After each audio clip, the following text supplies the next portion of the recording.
Mesdames, Messieurs, bonsoir. Très heureux de vous retrouver pour cette nouvelle édition de l'info. Tout de suite, les titres en images. Japon, le séisme et le risque d'accident nucléaire vu par des Japonaises de la Sarthe. UFC Que Choisir fête ses 60 ans, portrait de cette association Poil à gratter. Et puis le festival des photographiques vient de débuter, nous en parlerons avec mon invité Didier Borde en fin de journal. Mais l'actualité est évidemment dominée par ce qui se passe au Japon. Le pays, vous le savez, a les yeux braqués notamment sur la centrale nucléaire de Fukushima. En Sarthe, ils sont nombreux à être concernés, qu'ils aient de la famille, des amis ou bien qu'ils viennent du Japon. Des témoignages recueillis par Benoît Doisy. Nous sommes à Miyako, dans le nord-est du pays. C'est dur de voir. Par haut-parleur, les autorités font ce qu'elles peuvent pour alerter les habitants. Mon pays dévasté. Je sais qu'ils vont se relever, mais avec quel prix ? Comme tous les expatriés japonais, Tissa suit l'évolution de la situation au Japon. Sa famille vit près de Tokyo. Alors vendredi, à l'annonce du tremblement de terre puis du tsunami, son premier sentiment a été la crainte. Première chose que j'ai vérifiée, où était l'épicentre. Quand j'ai vu que c'était au nord, ça m'a rassurée. Ça a été très difficile de regarder ces images qu'on n'a jamais vues. C'est difficile à me dire que ça se passe au Japon. Et pourtant, le Japon est un pays habitué des séismes. Plusieurs milliers sont ressentis chaque année. Mais celui-là n'était en rien comparable au précédent de par sa puissance et surtout ses conséquences. S'il n'y avait que le tremblement de terre, il n'y aurait pas autant de dégâts. Et c'est le tsunami qui a tué énormément de monde. Vu que les centrales nucléaires sont en état instable, il y a des inquiétudes réelles. Et la série noire n'est pas terminée. Des répliques pouvant atteindre le niveau 7 sur l'échelle de Richter sont attendues dans les prochains jours. Des répliques qui pourraient mettre à terre des centrales nucléaires déjà fragilisées. Je contacte ma mère tous les jours. J'ai eu au téléphone il y a 20 minutes. Elle a appris qu'il y avait eu la deuxième explosion à la centrale de Fukushima. Et là, elle commence à être un peu inquiète. Depuis ce matin, on essaye de faire venir ma mère en France. Je suis très inquiète. Qu'ils résident au Japon ou à l'étranger, tous les Japonais sont durement touchés par ces événements. Des événements considérés comme les plus tragiques depuis les bombardements d'Hiroshima et Nagasaki en 1945. Fait divers, un terrible accident ce matin où une jeune adolescente de 16 ans a été percutée par un TGV au niveau de Noyens-sur-Sarthe. La circulation ferroviaire de son côté a repris normalement aux alentours de 11h30. Une douzaine de TGV et 6 TER ont été retardés. La gendarmerie enquête sur les causes de cet accident. Justice, le gang des châteaux est jugé depuis aujourd'hui par le tribunal correctionnel de la Sarthe. Ce procès devrait durer 3 jours. 15 personnes sont soupçonnées d'avoir commis une quarantaine de cambriolages dans le département et dans les régions voisines. C'était entre 2001 et 2004. Les voleurs s'attaquaient de nuit à des châteaux ou à des belles demeures pour y dérober des meubles de valeur revendus ensuite à des brocanteurs. L'interpellation en novembre 2004 avait fait grand bruit parce qu'elle avait mobilisé au moins 200 gendarmes. C'est demain la journée mondiale de la consommation, l'occasion de faire le point sur l'antenne d'UFC Que Choisir en Sarthe, son rôle, son pouvoir, avec Gaël Pignolet.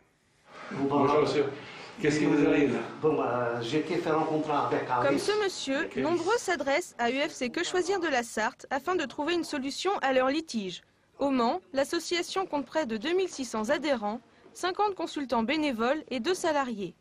Aider et accompagner le consommateur sont les maîtres mots. Les litiges, on les traite toujours de manière amiable. On va pas souvent devant le juge ou le moins souvent possible, puisque d'aller devant le juge, ça coûte cher. Mais UFC Que Choisir ne se limite pas qu'aux conseils. Enquête, campagne d'information, comparaison des prix font partie de leurs actions.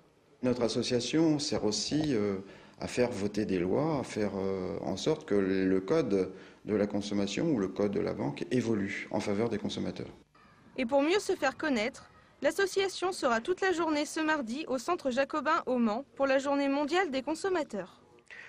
Consommation toujours avec la nouvelle vente aux enchères du matériel réformé de Le Mans Métropole. Près de 300 articles de la collectivité publique sont mis en vente à partir d'aujourd'hui jusqu'au 1er avril. Parmi ces articles, des tables d'écoliers, mais aussi les fauteuils de l'ancien théâtre municipal ou de nombreux ustensiles de cuisine. Le tout est listé sur Internet à webenchères.com. Des journées portes ouvertes seront organisées sur l'ancien site Philips, aujourd'hui occupé par Actes Sud. La première de ces portes ouvertes aura lieu le mercredi 23 mars. C'est l'heure d'accueillir mon invité, Didier Borde, bonsoir.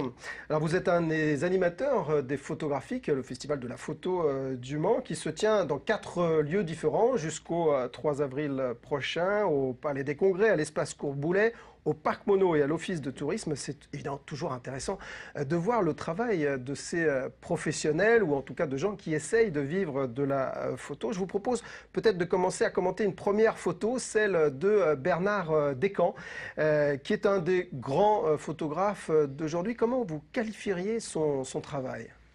C'est un travail de reportage humaniste, avec un côté un peu décalé, où il recherche toujours de la poésie, des lumières différentes. C'est très esthétique, c'est très interrogatif, et il a vraiment un travail à part dans le reportage humain. D'accord. Vous parlez de reportage, ça veut dire que c'est quelqu'un qui est acheté par des magazines. On sait toute la difficulté qu'ont aujourd'hui les photoreporters à vivre de leur travail. Oui, c'est du reportage humain, mais il choisit ses reportages. C'est pas vraiment du travail de commande. Il a sillonné le monde entier, exposé plus de 100 expositions internationales un peu partout. Il a une galerie en France, en Belgique, en Allemagne. C'est un grand monsieur. Donc c'est une chance évidemment de le voir au Mans. Autre proposition, celle de Carole Boyer, avec cette photo plutôt drôle, cocasse, hein, où la femme fait corps avec un objet ménager, en l'occurrence une serpillière. Là, on est sur quelque chose de complètement décalé, quoique. Oui, c'est la nouvelle photographie. Elle est plus jeune. Et son travail, c'est justement ce qui nous a plu aussi. Il y a un côté décalé par rapport au ménage, par rapport à la situation de la femme dans son intérieur. Et on peut le regarder avec de la poésie, avec de l'humour, avec une protestation contre cet asservissement. Enfin, il y a plusieurs regards possibles et on a trouvé ça très riche, et en même temps c'est beau ce qu'elle fait. Donc, oui, c'est évidemment cette richesse qui vous plaît, évidemment, j'imagine, voilà. chez les photographes. C'est aussi ça qui explique la diversité des travaux que vous proposez. Ah oui, nous sommes toujours très attentifs au côté esthétique. On veut une belle photographie, mais pas seulement. Il faut aussi qu'elle interroge, qu'elle propose, qu'il y ait plusieurs regards possibles à chaque fois. Est-ce qu'on peut trouver une sorte de ligne éditoriale à la fois du festival ou de la photographie d'aujourd'hui? C'est une photographie qui conteste le monde occidental ou le monde d'aujourd'hui. Comment vous la définiriez? D'une certaine façon, la photographie a toujours contesté. Oui. C'est un document, c'est un témoignage, donc toujours une contestation quelque part. Mais oui, nous aimons ça, mais pas trop non plus. On n'est pas dans l'agressivité, dans la provocation. On veut être assez consensuel et qu'il y ait plusieurs regards possibles, plusieurs approches possibles. Avec un choix éclectique. Voilà. Allez, je vous propose de terminer avec le travail réalisé par un photographe manceau, en l'occurrence Laurent Delay. Un travail qu'il a réalisé justement pour le compte de ce festival des photos de femmes. Expliquez-nous un petit peu quel a été l'objet de la commande. Au début, quand on a choisi le thème figure de femme, on voulait sortir du portrait, du simple portrait, de la femme objet surtout. On voulait surtout éviter ça. Et on voulait qu'il y ait une démarche de reportage vers des femmes. Et Laurent s'est proposé de mener un travail avec les centres sociaux du Mans et de contacter des femmes qui avaient envie ou qu'on lui a proposé, qu'on lui a indiqué, et de faire un travail d'approche de journaliste et de finir par prendre une photo toujours avec le même fond pour neutraliser le fond, pour que ce soit le portrait qui compte. Et toutes les paroles de ces femmes-là ont été enregistrées et un conseiller municipal en a fait une synthèse qui a été relue par les personnes concernées, relue par Laurent bien entendu. Et on est arrivé à un travail qui mêlait photographie et texte, qui est très riche et qui nous a vraiment beaucoup Alors qui fera l'objet d'un livre ensuite ou On ne sait pas pour l'instant, mais cette exposition va tourner dans les centres sociaux et pendant un an, elle va tourner un peu partout en Sarthe, voire même au-delà, on ne sait pas encore. Alors, c'est une commande et c'est la seule commande que vous avez pu passer avec le festival, avec les organisateurs du festival des photographiques. Un festival qui s'interroge malgré tout sur son avenir. Oui, il y a deux phénomènes. C'est le vieillissement des troupes. Il y en a plusieurs qui ont passé la barre des 70 ans et qui aimeraient bien être remplacés. Donc, appel au peuple. Oui. D'un côté, de l'autre côté, il y a les subventions qui, depuis plusieurs années, n'ont pas augmenté et qui vont sans doute diminuer vu les difficultés des communes actuellement. Ce qui fait que voilà, on s'interroge sur le devenir du festival, bien entendu. C'est vrai que si on avait du renfort de personnes plus jeunes, et même sans compétences particulières, nous on est là pour aider. Alors comment justement, qu'est-ce que ça veut dire un travail d'organisateur des photographies? C'est le choix, c'est d'abord choisir les photographes qui seront exposés. Le gros travail, c'est de rechercher des photographes, de lire leur travail, de voir s'il est intéressant, s'il sort un petit peu des sentiers battus, sans trop non plus. On le présente, parce que ce sont des décisions collégiales, on décide tout en groupe, on se présente les photographes ensemble, et puis on décide de les retenir. Donc on balaye 30, 40 photographes à chaque fois, et le thème se met en place des fois avant, souvent après, souvent pendant. Et puis après, il faut contacter les photographes, leur demander leurs conditions, et voir s'ils peuvent venir exposer. Et à l'intérieur du thème qu'on a choisi, s'ils peuvent pas choisir des photos qui cadrent mieux avec notre thème. Et ça se met en place comme ça petit à petit. C'est un travail de dialogue. Qui doit être sûrement très intéressant. Et puis, d'une certaine manière, vous commencez à travailler là-dessus dès la mi-avril pour l'an prochain. Mais soyons clairs, vous craignez vraiment que ce festival disparaisse? Parce qu'on sait qu'il y a 3-4 ans, Yves Bresse, le président, avait déjà évoqué cette hypothèse. Vous le craignez vraiment aujourd'hui? Oui, il y a 2-3 personnes qui ont souhaité être remplacées, qui aimeraient bien passer la main. S'il y en a une qui part, ce sont des gens qui font ça depuis 30 ans, ce sont des piliers.